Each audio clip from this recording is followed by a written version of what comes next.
nymph. I like that.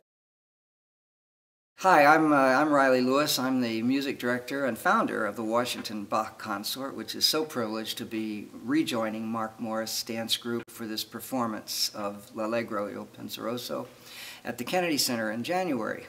And that our history with Mark Morris goes back to the late 80s. I know he first choreographed this piece in 1988, and I know we performed it with him here at the Kennedy Center. And I have to say, from the standpoint of a musician, that he is truly a musician's choreographer.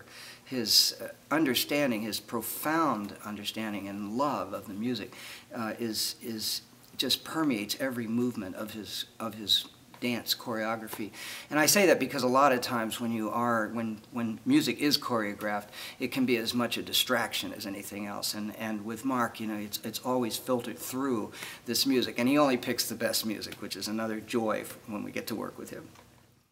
Well, Handel's a hot commodity. I mean, L'Allegro was written right around 1740, and like I think so many of the pieces he wrote, he did it in 17 days. Wrote it, and then barely 3 weeks later, performed it. To me, the bottom line is that it's very lyrical, it's eminently singable, it's tuneful.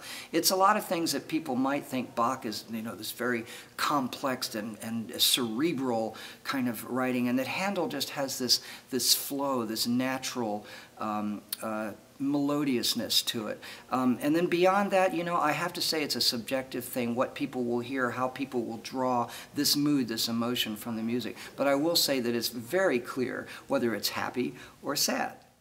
I have so many fond memories of working with Mark Morris and with the Mark Morris group. I remember the first performance we did with him, but I went back sort of hesitantly because we didn't get a lot of feedback during the rehearsals, but it was after the first performance or something, and I went back and I said, "So, Mark, you know, how was the chorus? How was he?" He said, "Oh my God, it was wonderful! I couldn't believe it. Let me give you a," you know, and he was just all over me, and I thought, well, okay, good. Glad you liked it.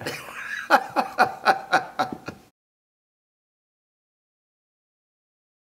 said, "Mark, do you think you could choreograph the Bach Magnificat?"